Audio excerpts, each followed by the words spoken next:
So fill me in. I've had him. Enough. This is Eric. This is Lily. Hello. I've had him since he was a puppy, and he's always been really fearful and even aggressive when he was young. Never able to really have him around people. He was okay with dogs for a little bit when he was younger, but then started getting more and more violent with them. Okay. The only other person that was able to be with him was my father. My father was really good with him. My father passed. Okay. So I don't have That part, like. I can't go anywhere. I can't travel or any of that. We can't have people in the house. We haven't had them for a while. I had a dog trainer come in. Okay. When he was about a year. He was about a year, maybe like 11 months old. And he told me that like he's very fearful, like he's like the runt of the litter, and that he's always going to be kind of like sounding the alarm. Enough. And he was like, you'll never have him super friendly with everyone. And just when he was like, if you get one or two people, you could probably slowly start to like incorporate them in. I was never able to. Yeah, we did. And now, you know, I can't leave him with anyone. Sure. You know, Kind of stuck. So I'm just kind of like with him. Love him more than anything, but like it's just there's just that. So Sure. The trainer that you had, did they give you any exercises to help him with the people stuff? He did. He told us about get a prong collar, which we got, and he walks on that. Like we are comfortable with that. He told us like basically like exposure therapy, like have somebody who's not afraid of him at your house. We had a gate in the kitchen at our old house, and just throw treats over until he eventually becomes, you know, like he's able to have them. He also gave us, like you heard Eric say, enough. That was like our word. Like we're supposed to give him like a quick pull and say enough, and then anytime you say that, he should know to back off. I would also note that he's gotten calmer within the past year. Okay. Like you standing here a year ago, he wouldn't have happened. I would be pulling him back, things like that. Okay. And then he's not great. He's really protective of the house, extremely protective of my wife. Sure. You know, I wasn't expecting to get. I knew he wasn't going to be like a Labrador. I knew he was, you know, I understood that. That was, I don't need him friendly with everyone. Just need one or two. Just want to live your life. I need someone to give him his medicine at night. Sure. I need to be able to bring him somewhere, boredom for a night or two, and because I have to travel for work, and it's just. Sure. You know? Okay. He's good on, like, when we walk him in our neighborhood, he's very comfortable. We can walk by somebody, like Curtis, our old trainer, deceased, he would tell us to, like, just go around and then come back on our straight path. Like, I can hold him on a walk on myself and he's okay. Okay. But, like, let's say, like, if something happened, if somebody gets too close, another dog gets too close, So going to pull up on your prong, just pull up, hold up. You're gonna pull up and keep up, and more up, and just keep raising it, like straight up. Yep, up, up, up, up, up, up. Yep, keep going up, keep going up, but don't release it because you're pulling up and then releasing. Now let it go. Okay. So with Curtis, he taught you guys kind of avoidance. Okay. Yeah. Again, the enough. The prong collar and the breed mentality. He's like, I feel bad for German Shepherds. They have to herd and they have to protect. He's like, you bought a dog that's up, up, up, up, up. Keep up. Now relax. He's like, you just have a dog that's really anxious. He's very aggressive, and that's kind of what it is. And I'm like, okay, I understand. But the weird thing is, so we have this dog shop at the corner in Bridgeport, and we just thought we'd bring him in there, like Eric would hold him in the corner, and I would go buy the dog stuff. It's like a tiny little shop. He goes in there without a muzzle. He doesn't bark at the woman behind. Now she's behind the counter. He doesn't bark. He sits. He acts like a normal dog in there. It's like this weird Twilight Zone place where he's like normal. And I know it's not his territory. I know she's probably not afraid of dogs because she works in a dog store. There's lots of treats around. So like when we go in there, we're like, oh my God, like there's hope that, you know. Leave him with her. She's never come behind the counter. Sure. I tell her don't because I don't know what's gonna happen. Yeah. Up. Yep. Up. Up. Up. Yep. Keep up. Up. Yep. Keep up. Almost. Try choking up on your leash so you're higher up with your hand. Yep. you're gonna bring your hand down so you don't have to be up so much. Yep. And then up. And what you can do is with your left hand, you're gonna cross over, put some pressure on the hindquarters, and then relax. There you go. I'll explain all that stuff too in a moment. How often has he been going to that place? We go once or twice a week. Since when? About a year. About a year ago. Okay. Has there ever been other people in there when you've gone in there? No. Oh, I it's have just to the lock lady. the door. Yeah, she tells us lock the door so Lock the nobody door. comes. He's gotcha. fine. He's pretty. He's okay in there. I gotcha. You know, he's okay in there. Okay. Anything else? You know, I just. You know, he just He has like a- we he love has him a to death, pee. but we know it's our fault. Like we were inconsistent when Purse was here, and It's then he absolutely- died. Yeah, and my fault. Yeah, we know, like we get it, but like we just don't have the tools to like figure out what he needs. Like that, what you just did. Like Yep, we don't up. have them. Up. Yep. There you go. Then relax. Good. So definitely a bit of anxiety here. Yeah. Like, so fear, nervousness, anxiety look very similar, but they have kind of distinct features. Fear wants to keep moving. Okay, it wants to keep away. I'm sorry. The fear wants to keep away. Anxiety wants to keep moving. Nervousness will resolve itself, but then if something changes, it'll trigger.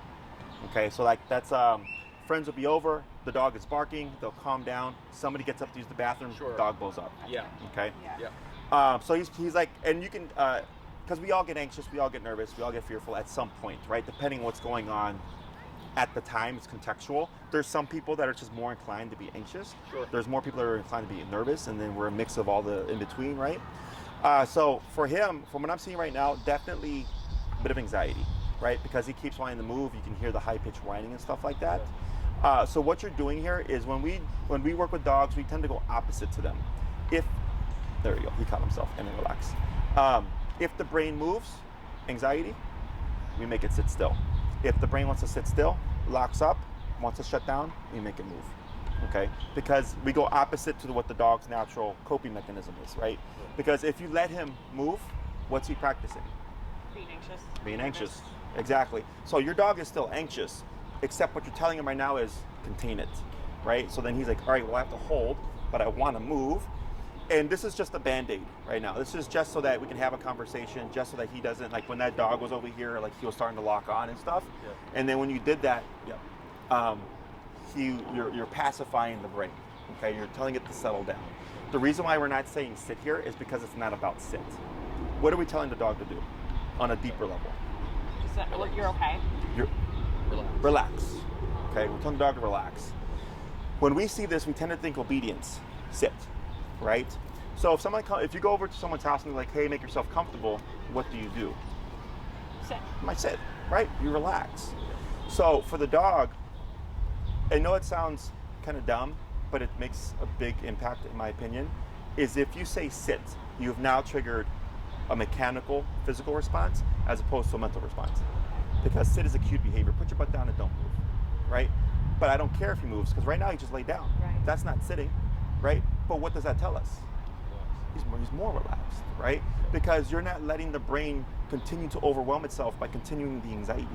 Sure. Does that make sense? Because he'll do that on his own. Yes. He'll just keep going. He'll just keep going. Because he doesn't know. Exactly, because he struggles with that, right? So you have to regulate him until he can learn to regulate himself, which dogs can only do to a degree, okay? Because our degree of what we want and their degree is very different, okay? So if he's being reactive and whatnot, to us, we're like, well, that's inappropriate, right? You can't be lunging at dogs or lunging at people, blah, blah, blah, blah, right? Yeah. But for him, in his eyes, when he goes out into the world and he's an anxious dog, he's like, look at all these threats, right? Look at all these threats they have to protect us from. Does that make sense? Oh, yeah. So now he's overwhelmed. So then he's like, well, what do I do with all this, right? So then you have to step in to give him communication, which when you pull up, so the prong collar is meant to mimic a dog bite. Right. That's why it looks the way it looks, Yeah. right? So what you did was pressure. When you pull up, right, you're not choking the dog. He feels the bite, right? And when you keep going up, the bite becomes more and more and more and more uncomfortable. So eventually he goes, this is getting uncomfortable, what do I need to do? So then when we saw that butt laid down, what did I tell you to do? Relax. That's the feedback, right? So you're kind of treating him as another dog where you're putting that biting pressure on. I'm telling him that anxiety right now is not needed, okay? Now in our world, we can talk to someone, give them morale, positive energy, right? Like, hey, it's gonna be okay. to help them through anxiety and nervousness and all that stuff, right? Sure. But ultimately, they have to do it themselves. Sure. We don't have that for your dog, right? We don't have, hey, bud, it's okay. Yeah. We're just at the park. We're gonna see Jesse. He's the best, right? Yeah. We tried to talk to him, pump him up on the way So here. right now, I'm just helping you on a very limited scale. Talk to your dog as another dog would talk to him, okay? In this setting that we have right now, okay? So I'm familiar with Curtis. I've trained a couple of his dogs. How long ago did he pass away? He passed away. 4 or 3 years ago. That sounds about right. Yeah. And he was, he was great because No, the he other came thing into is, our yeah. house and he was like, Yeah. he could just listen, he watched, and he saw Louis, and, And by by Louis the was end of eating it- out of his hand. By the end of it, yeah, he was feeding him Yeah. within an hour, and that's when I kind of I need someone to come into my house. Sure. No, I know. I know what your goals are. Yeah, and like that's basically where I'm at. If I got that for baseline, I know. I would be thrilled. And I think Sure. it would improve his quality. Quality of life. Oh yeah, as well. because you can do more. Yeah. Exactly. So yeah. I would like to bring them to take them to places. You know, I would like them to socialize around Like other just people. be here, not be nervous. Like we have a large friends. We our would always family, be- and they love them. Yeah. But my studio is on the ground floor of our house, so every time we have people over, I take him to work with me every day, and he goes in the studio. I see. I But he just barks. But he barks. bark. But There's he people in will his house. calm eventually. After 10 minutes, he'll calm. The other issue is on the other middle floor of our house, we have a Great Dane that's our tenants, and they're constantly kind of working each other up. Ah, I see.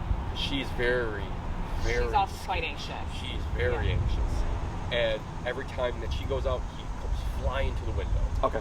Start trying to, chomp Yeah, at her, things being like that. territorial. Yep. Sure. Exactly. Now here, you're gonna pull towards yourself, yeah, like that, and then relax. Good.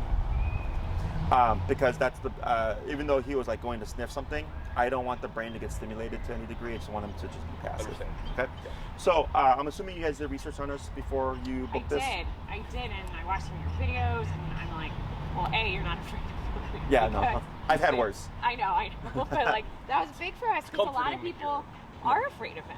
Like everybody in our life is afraid of him because they know how he is. And then, like, I love your facility and like how you do everything, and everything's quiet and Thank you. catered to the dog Yeah. and not like I'm used to like everything being catered to the owners of the dog, and I'm like, no, it's great because Yeah, no. we know he's special needs, and like he's gotta kind of have somebody who's really like realistic Sure. about Louis, and we liked that because Good. you're realistic and you Excellent. Well, we appreciate it because not everybody else appreciates it.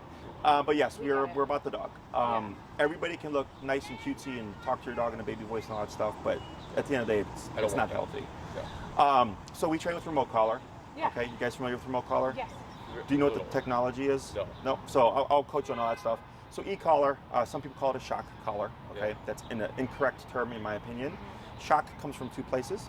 One, in the positive only world of dog training, they're very much against tools like your prong collar, slip chain, e-collar, anything with any kind of aversive.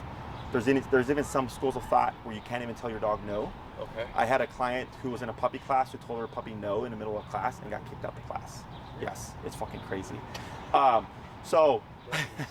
So they use words like shock, torture, pain to deter their clients from seeking trainers like ourselves, right? So that's one part.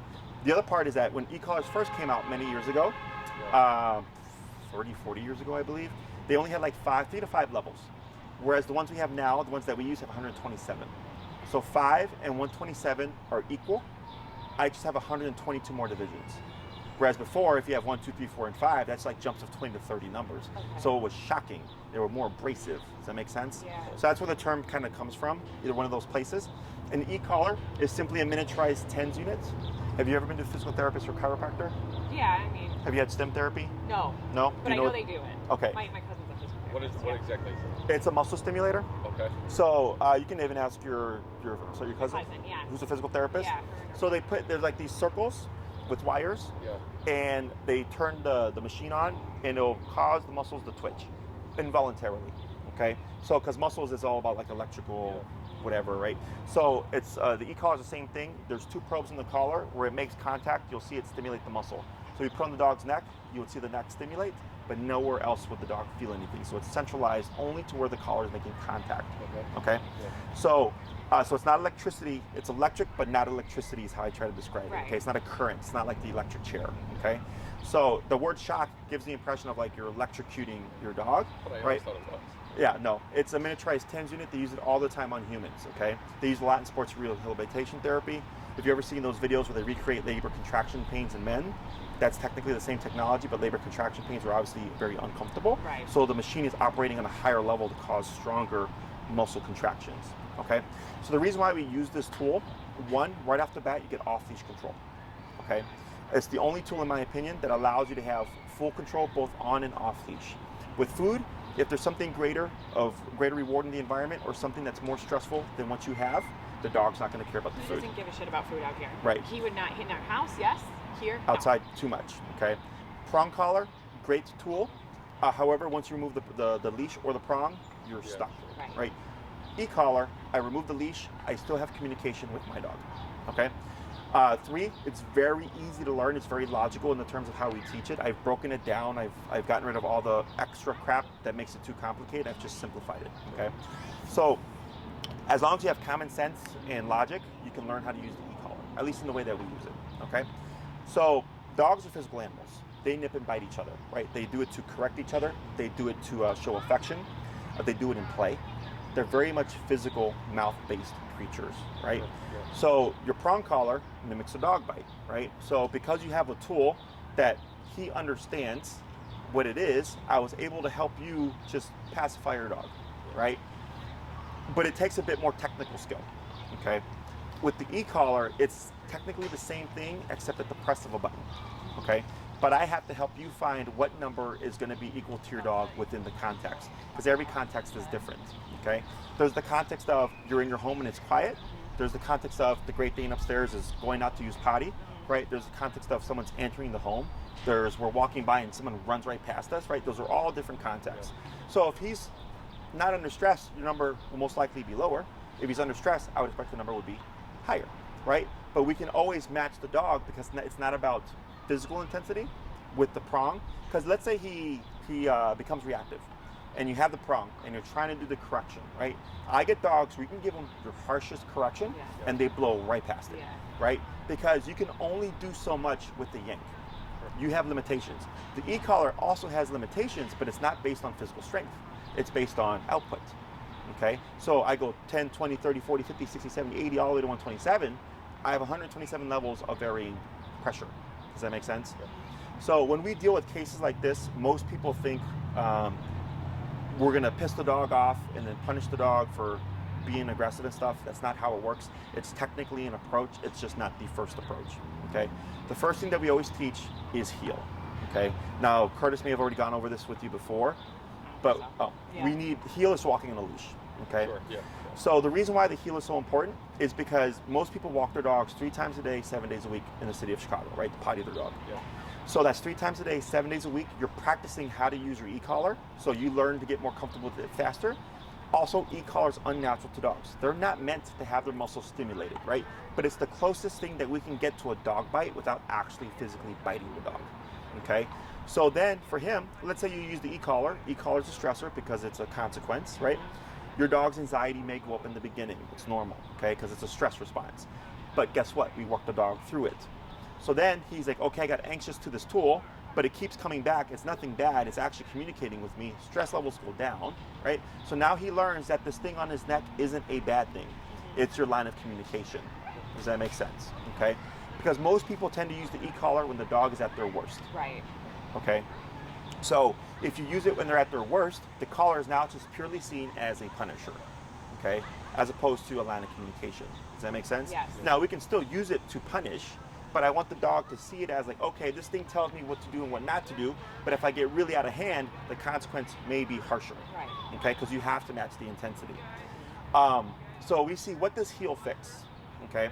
So I get dogs that are crazy reactive. You said you watched some of my videos, right? I did, yeah. Was it the ones with me talking? I watched one where you were like on a pack walk and the girl like had a dog that would not stop like jumping at her. Okay, cool. And like he's never done that. Sure. But like I was like, oh God, like, you know, that dog, like that dog would just not stop. Like Sure. it just kept going, or against the leash or whatever. Sure. Yeah. Yeah. And then we just work the dog through it. Well, yeah, because you were like tap, you know, with the Cool. collar, and Uh-huh. then like all of a sudden the dog kind of just like it was stressed out, and you felt stressed out, and so did she, and then the dog just relaxed. To resolve, then we just. And then the more like you did it, the more the dog just kept walking, Yeah. and then it would start again, but then it would calm down again. Yep. So I don't know if it was the first time with the e-collar for that dog, but like once. I think I kind of remember who worked it through was, and I think it was a person that just showed up with their e-collar. Oh, okay. So, like, technically I don't do that, right? But Yeah. I was like, well, we're here, right? And then I was like, because I think that was in the middle of 2020. So I was like, well, this is good content because nobody wanted to, like, come out or whatever. Right, so we were, right. like, using it. But I also have other videos where there's one with a pit bull. The dog's name is Lake.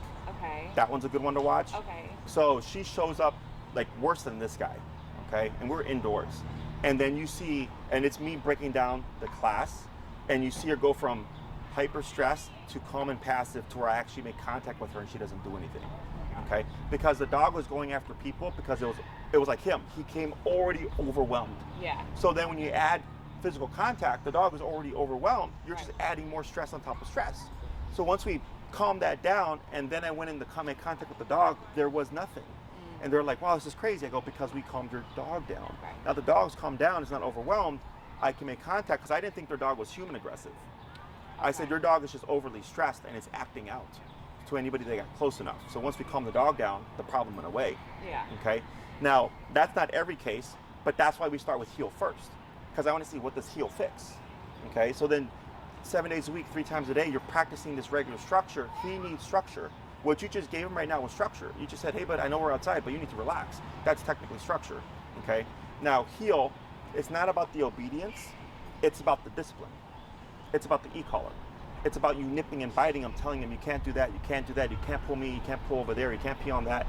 And we see if we get that brain, when we get that brain in line, what does it resolve, right? And you may find inside the home, hey, he's not as reactive to that Great Dane. He still reacts, but not as bad. Or it's becoming less because he's not overwhelmed all the time. Is that making sense? Oh, yeah.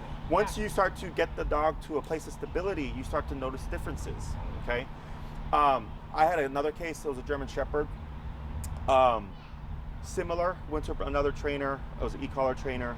The dog, nobody could touch the dog. It was just the husband and the wife, okay? And then by the 3rd or 4th class, the guy's like, hey, Jesse, my dad was able to meet my dog for the first time and he didn't do anything. He's like, he was like happy to see my dad. And I was like, yeah, because his dad had seen the dog several times throughout all the years he had the dog. But because the dog was always under stress, the dog was never able to like cross the hump of like, oh, I see you all the time, right? Yeah. Once we calmed the dog down and he saw the dad, he was able to rationalize like, oh, I've seen you so many times. There's never been a bad experience. Yeah. He was able to warm up to him without even any work. That's crazy. And there's other exercises that I did with that guy, like that you're asking about, like to help open up the dog's social bubble, right? So those would be like the people that he meets for the first time, that he's met once or twice.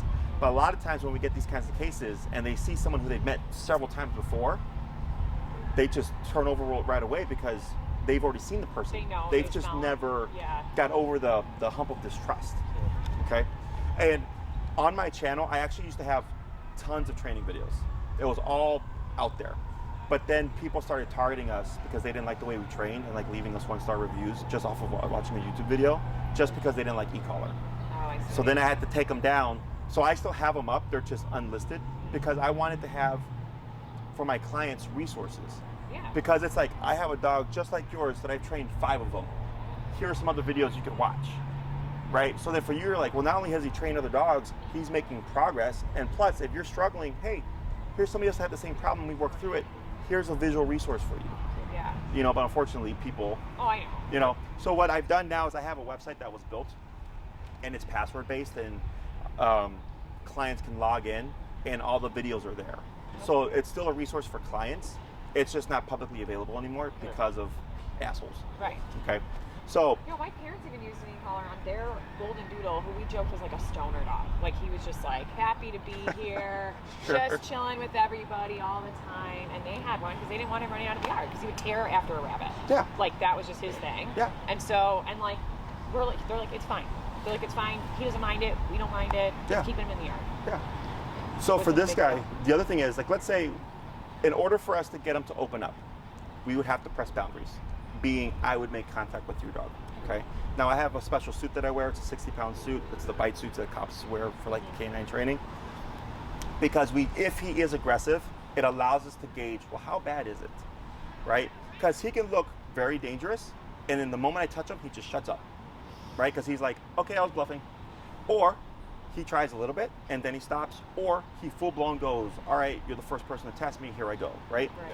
But the reason why that's important is, one, you get a gauge of, is my dog really gonna do it, right? Yeah. Two, if he does do it, we have to remove that option. Okay, it's not gonna kill your security, you're gonna still have a dog that's gonna protect you, but in order for us to get him to open up, I have to make contact with him. He has to try being defensive. I would correct him. I would not move away from him, so then he thinks, okay, you pet me, this negative thing happened, it stopped when I stopped attacking you, you didn't run away from me, and you're still petting me, and nothing bad is happening. Yeah. Is it allows us to like rewire the brain to not fear physical touch. Sure. Okay, now does it mean that the randomest stranger can touch your dog? No. Yeah. But it allows us to open him up for like your dad to get more comfortable with him, any other people that would be family to get more comfortable with him, friends to get comfortable with him, right? Because now he's had the worst. Because in his brain, that is the worst, Right. is that close contact. Right. So if we don't push it, it just stays there, okay? And that's what allows us to push him the most, okay? The client that I'm gonna have right after you, it's his first class, is another German Shepherd, nervous reactive. Already comes to my daycare, but he just brings his dog muzzled, right? Because we have to have something, because he hadn't done e-collar yet. He's gonna start that today, Okay. but we work together, right? I got a class, the dog's name, not class, a client, the dog's name is Doug, one of the most extreme reactive, human and dog reactive dogs I've worked with in 10 years, 12 years, okay? Like the most extreme. Loves my staff, okay? He's like, we're the only place he can come to, because his regular place kicked him out. His veterinarian put him on gabapentin, trazodone, and Yep. fluoxetine. That's our Yep. three. Know the game. Yeah, tried to kill, still tries to kill everybody, you know, even with 3 drugs. I was like, why are you still putting the dog on drugs then? You know, Yeah. we did e-collar. Now, does it mean anybody can come over? No, Right. but they can at least start having some people come over, and he has a place to come to where we're not worried about is he going to go after anybody. Right. He loves my staff, okay? I could And see he's that. extreme. I could see that with him. I could see that potentially happening because we know that it can happen because we go to this store and he used to play with his dad's dog before his dad died. Like, Sure. I've seen small glimpses of him being like a little normal. Yeah, like even this, you see how more passive he Oh is? yeah, he's fine. Right. But because it was you're being consistent and proactive of giving him information on you don't need to be anxious. Okay? Yeah. The difference is this is management, and we would like to get him to a point where he can self-regulate to a degree in certain contexts, okay? Now when it comes to when is the e-collar going to be on, I always feel when you need it, you have it. So if he's going to be off leash at a park, you need it, right? If people are coming over, maybe you need the first 15 minutes and then he relaxes, yep, up. And then he relaxes, good. And then you can remove it. Or I get clients that leave it on because they know the dog is fine as long as the collar is on, okay? It's nothing good or bad because people always ask, like, when does the dog learn to be a good dog and just like makes good decisions? And I go, dogs don't do that. Yeah. Their decisions are based upon instinct, Sure. right? They don't have good and bad like humans do. It's opportunistic behavior. So like if he does not have the collar on and someone is pressing his boundaries, he has the opportunity to be defensive, right? Because there's no consequence for being defensive, right? Because the collar is gone. But when the collar is present, he'll most likely think to himself like, do I really want to act out? Because I know there's going to be a consequence. What happens if I hold? If the person pet him, oh, nothing happened. And I got pet. Right. You see, like that, So it's like exposure therapy. yes, but kind we of. have to have something Structure. that if the dog triggers, we have to have something to turn it off. Yeah, sure. Okay? Yeah. And because you may think like, well, with the prong, I can turn it off, right? Well, that's with me being 8-10 feet away. That's not me coming in to pet him yet, right? So then once we raise those stress levels, you may find where now prong is not calming them down because now we've pushed too far. The e-collar allows us to push as much as we need to, but still get the dog back down to stability or passiveness, okay? I tell people it's like a cop on a collar. That's like people, like we drive better when the cops are around, Right. you know? Yeah. On the expressway, everybody always speeds, and you can always tell when there's a cop because everybody slows down. Right. And then once we pass the cop, everybody speeds up. It's the same thing with the e-collar. When it's present, your dog's going to behave better. When it's gone, he's going to push boundaries, okay? But most of the time, people are like, oh, my dog's a great dog in the house. And I'm like, then you don't need it. It's only when you walk the dog or if the dog's going to be around any triggers where we have to worry about will something happen. Sure, yeah. Okay? If you did the training and decided to bring them to our facility, we reinforce the training. Right. It's not extra. That's just what we do. It's why I run a quiet kennel. Yesterday we had 70 dogs. Still quiet. Yeah, you know? I saw the video. I showed my mom. I'm like, how are there this many dogs in there and like there's no barking? Yeah, and not all dogs are trained by us in that kennel, by the way. Yeah. You know, a lot of them are. Yeah. But all of them follow the same rules and boundaries of if we don't allow barking. Okay? So if we get a 2-month-old puppy and they're barking, we correct them. And he doesn't bark like at all unless he needs to. Then we know there's a problem, right? Sure. Like he's not a just bark to bark kind of dog. He's a whiner because he's so anxious all the time, obviously. Mm-hmm. He just whines and whines and whines, like in the car. He's just whining. He doesn't know where he's going. He doesn't know what's happening. He's been in the car thousands of times, but he's just anxious. He just whines. So your clients would bring their dogs to your facility for a day, just get a break from them, or traveling. Yeah, for daycare, for daycare, basically. For boarding. Yep. Okay, and then like you said, you board the actual dogs there. Correct. Okay, right. Right. No. The only time we've had to remove a dog from our daycare is because of the owner. Just so you know. Also, regarding like, let's say we have to board him. Do you guys administer medication? Yeah, no, we have dogs that are on, their allergies or whatever. Yeah, as long as we have instructions and everything's clearly labeled, it's not a problem. Because I don't know if you read this in the thing, so he is on an immunosuppressant because he has anal fistulas, which are apparently very common I remember for the reading that. breed. Mm-hmm. So he takes we know the anxiety large pills, like tears at those, like it just makes them worse. Like because I think his stomach gets all constipated, he gets like really anxious, and it's really gross. But like he gets constipated then, and then they like he's had like terrible flare-ups and stuff. We've got him on this immune supplement. He takes them every single day. It keeps him at bay. Mm-hmm. But I'm also thinking like if his anxiety is lower, those flare-ups will happen less and less. Sure. Because like it helps him. It just it would help his whole quality of life. Well, it's like with humans. Like I had a friend of mine who had a really bad anxiety, and it would give him stomach problems. Oh sure, same deal. Yeah. So, just heads up though, is being in a new environment would be stressful, right? So there's that, but also because of the stress, he may not take the medication. Okay, so there's only so much that we can do. Sure. I mean, we could, if he didn't have the human stuff.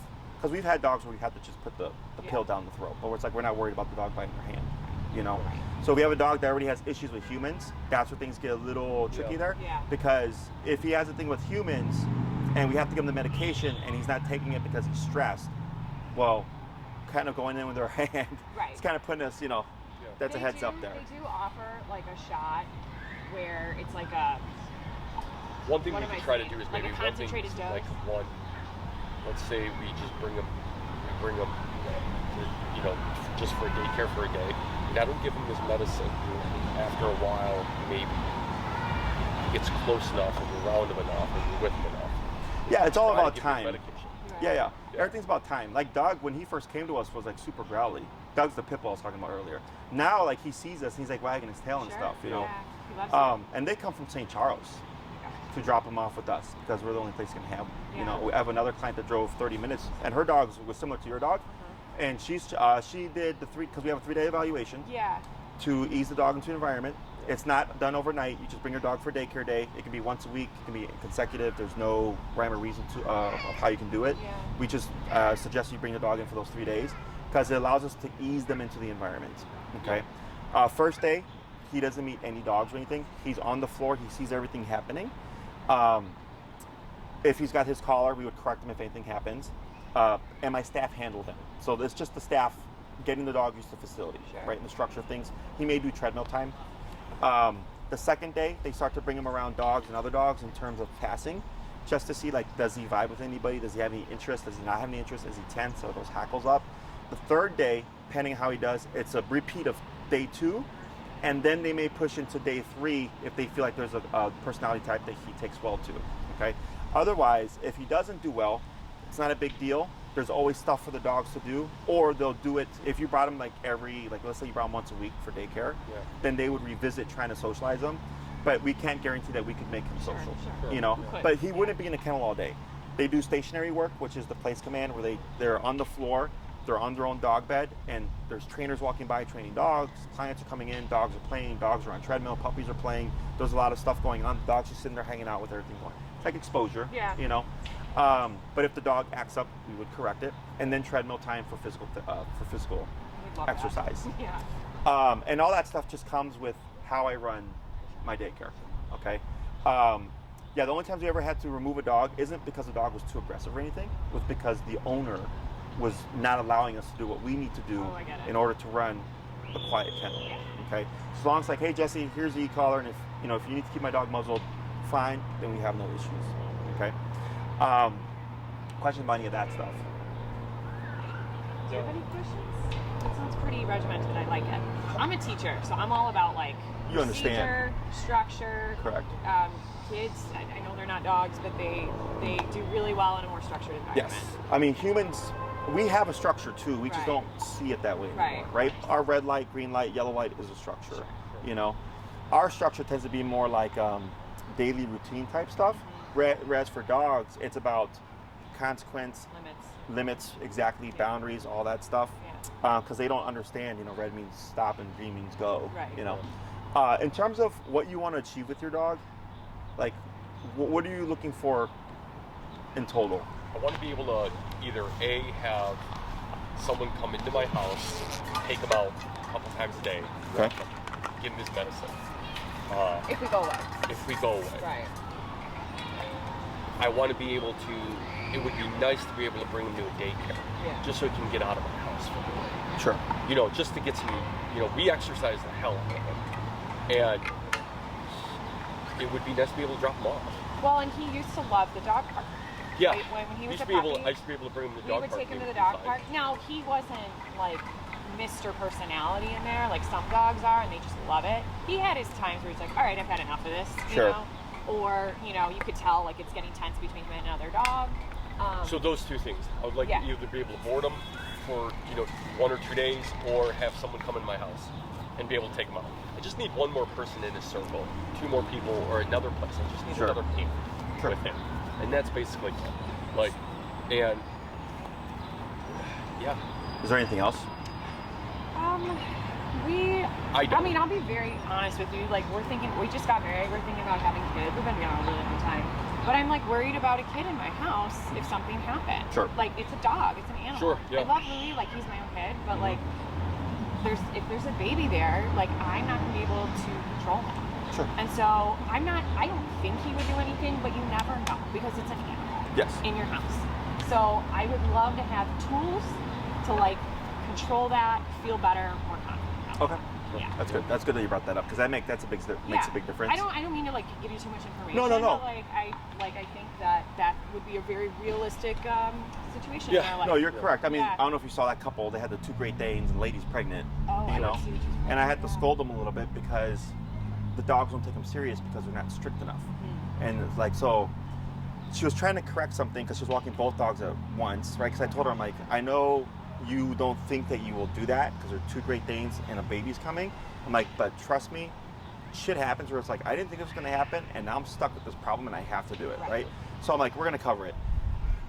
And she was correcting one dog, and the puppy Great Dane came and wedged itself under her legs, right? And like everybody was laughing because it's cute or whatever, funny, right? Yeah. But I was like, that's not cute. I'm like, what happens when you have a baby in your arms and they come and do that and knock you down? I know. And they're like, yeah, I guess I didn't think about it that way. I'm like, come on.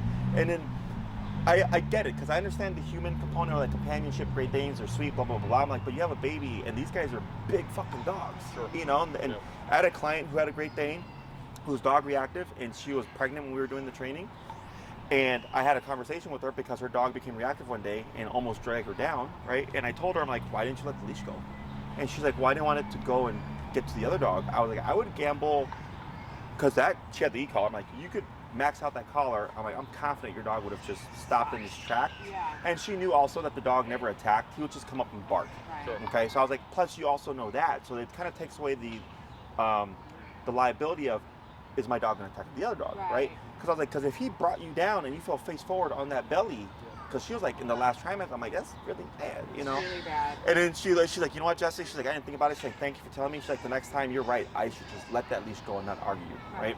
But yeah, those are things that we don't think about. So it is good that you brought that up, because you can just knock all that crap out the way now. Yeah. Because this way, let's say you get everything done now, right? And you see where you're at with Louie. You just kind of know what you're capable of now, right? Yes. Now, your expectations are about here, right? You're like, this is just the basement room that I need. Remote collar allows us to go all the way up here, okay? I push as much as possible, because if I push for 110%, I'm not gonna get 110%. I'm gonna get 80%, right? But if I only aim for 70, 80%, well, I'm only gonna get 50, 60%. You're always gonna get less than what you put in. Does that make sense? Yeah. So that's why I always like to push as much as possible. Even though, like, let's say when I do the touch stuff with Louie, right?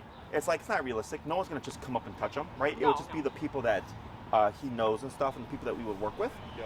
But I've had so many clients where like someone just comes up and touches their dog randomly on the street, right? Even dogs with muzzles on, where you would think the muzzle would tell people like, hey, keep away. Nope, people still touch them, even without asking, okay? So what we do is we're pushing as much as possible to help him learn how to handle all the stuff that life will throw at him, but then also you'll have all the tools available to you. In terms of like length of time and cost, you're somewhere between 6, 9, and 12 classes. Okay, and I'll give you a breakdown of what you'll get with each, and then you just pick and choose what you want to do, okay? If you did 6 classes, that's the bare bones. That's me coming in and focusing on the stuff that I know you need. I would focus on the stuff that will allow you to bring them to my daycare and my boarding facility, and allow you to push them at home so you can have people come over, maybe even have someone take care of them, but they would also have to be on the same page with everything, okay? If you did 6 classes, 2 classes on heel, okay? That's the foundation. What do we get with that, okay? By the 3rd class, you know, you're giving me feedback every week. So if by the 3rd class, you're like, hey, Jesse, he seems less stressed. He still triggers with the Great Dane, but it seems to be getting less and less the longer we do this stuff, right? I go, great. That structure of bringing his nerves down is helping him kind of cope with that situation, okay? Let's say it doesn't. Not a big deal. We have an answer to correct that problem, okay? But I want to see, what does the structure of heel alone, what does that fix? Okay, it fixes about 60 to 70% of problems most of the time, okay? So we do that. By the 3rd class, if it's, hey, he's still barking out the window, or there's residual, or there's these little behaviors, we'll most likely have a class on how do we address those things, right? So it's like me teaching you how to like spank your dog with e-collar, so to speak, okay? How to give your dog consequence for behaviors, so that we can teach them that's not allowed, because another dog would bite them for something, okay? So we have to give consequence to deter the behavior. That's how aversives work, okay?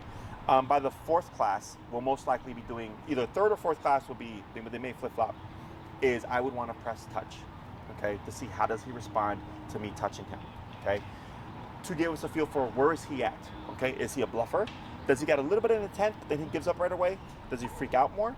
Or does he become defensive, right? And then depending on what he does, kind of dictates classes 5 and 6. Does that make sense? Yeah. If it's anything but hyper aggressive, then it's like, okay, we're gonna teach you how to pacify your dog, because we have to keep pushing in order for him to open up to the people that would come over to your house. Friends, family are the most realistic, because they're people that he would see on a regular basis. People that are once off or whatever, could care less. If you want to push it, you could. Otherwise, it's just like, you know what, we're never going to see this person again. Why I bother? don't think so, and I like that. We live in the city. Like, we live in Bridgeport, and like, I kind of want him to like let me know if there's somebody at the door, you know? Like, Right, I want so him that to- will still happen, because that's a separate context. Okay. Okay? You will still have security. Okay, we don't want to kill that, right? Yeah, I don't.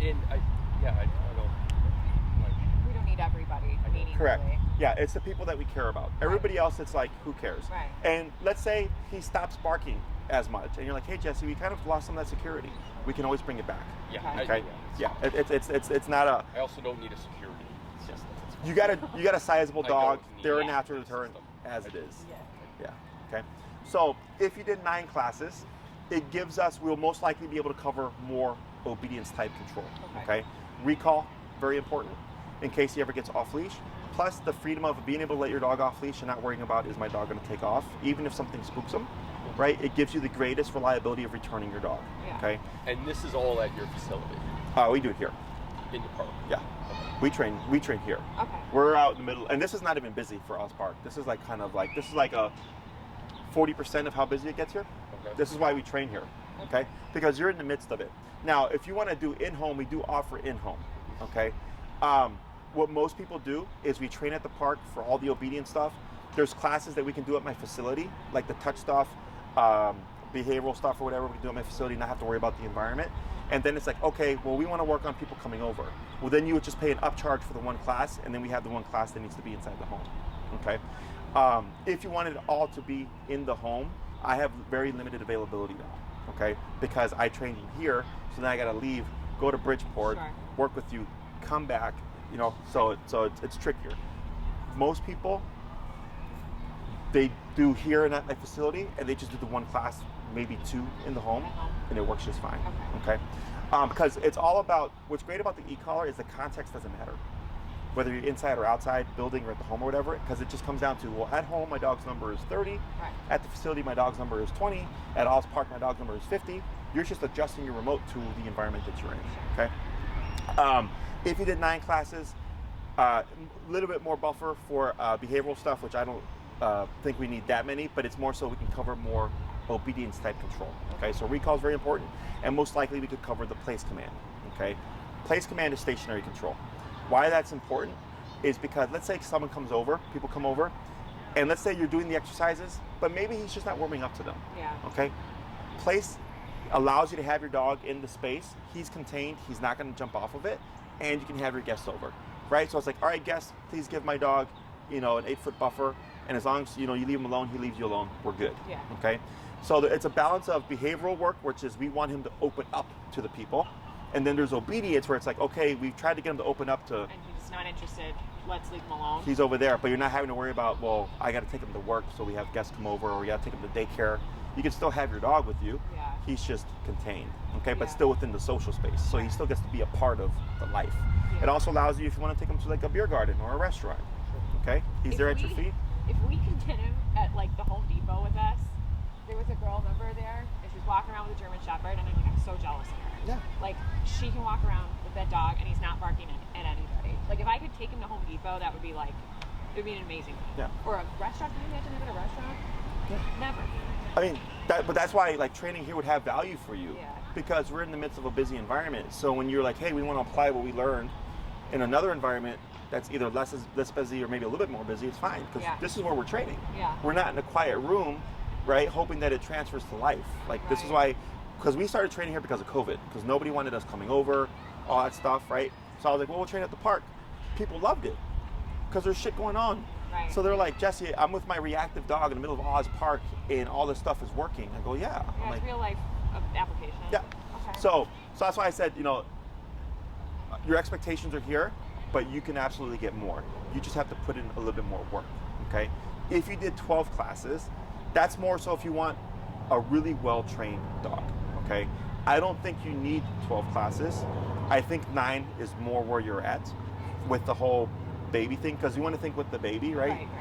Right. Big thing is tummy time is, and I was telling them too, one of the biggest complaints that parents have is when they go down to the tummy time, the dogs tend to run over, right? But then they don't know where they're stepping, and they step on the baby, they step over the baby, right? It's this whole thing. Yeah. So place command, if the dog's on the bed, allows you to do tummy time with the baby. Right. Or you're so busy with the baby, you don't want to have to worry about the dog. No. I'm going to just tell you to go over there for the next 2 hours because I got to take care of this baby. Right. Right? Having that control of stationary work is of great benefit with kids. Sure. Okay? So walking your dog on a leash, come when I call you, and hey, go to this thing and don't move, allow you to do a lot of stuff with your dog. Okay? Sit down and stay. They're handy, but they're not as handy as those 3. Okay? Because walking on a leash, very important. Come when I call you in case you get off leash or you want to let your dog enjoy freedom. Yeah. And then, hey, don't move. You can go to a restaurant, bring a towel with you, plop it down. Hey, bud, go lay right there. Don't be a jerk. Right. Okay? Yeah. So 9 is a nice kind of, it'll be a mixture of, it'll get everything that you want done and a little bit extra for the stuff that you'd like. Okay? I know some clients ask, can they do 6 and then add 3? I don't care, but we don't prorate classes. Okay? Because my calendar is booked ahead of time. So if you do 6 classes and you pick a time with Maria, 6 weeks plus 1 is your time. No one can take it from you. Okay, so let's say it's a Saturday at 10:30 and it's open. 10:30 on a Saturday for 7 weeks would be your time. Right? Let's say you go out of town, you have to reschedule. As long as you give us enough advance notice, we're good. You don't lose the classes.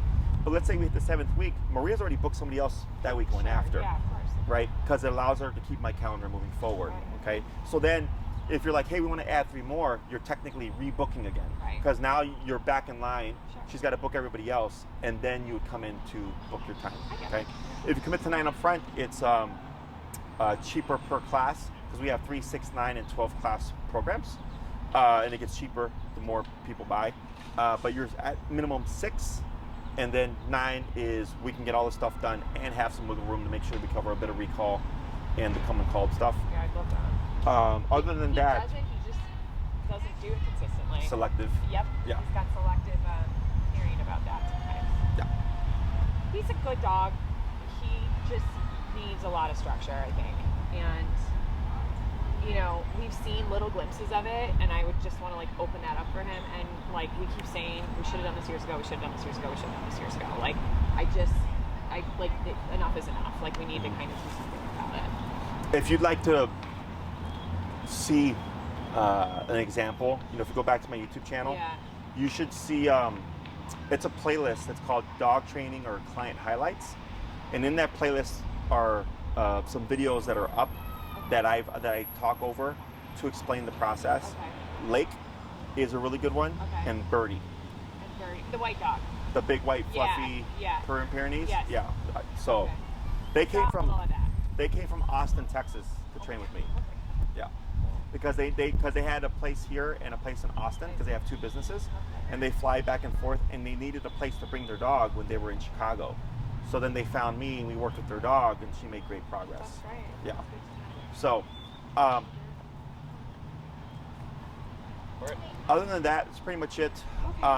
Mull it over, watch those videos, get more familiar with it. Yeah. Maria will fill you in on the pricing and everything, and the collar that he would need. Dr. Black Edition, she'll send you the information.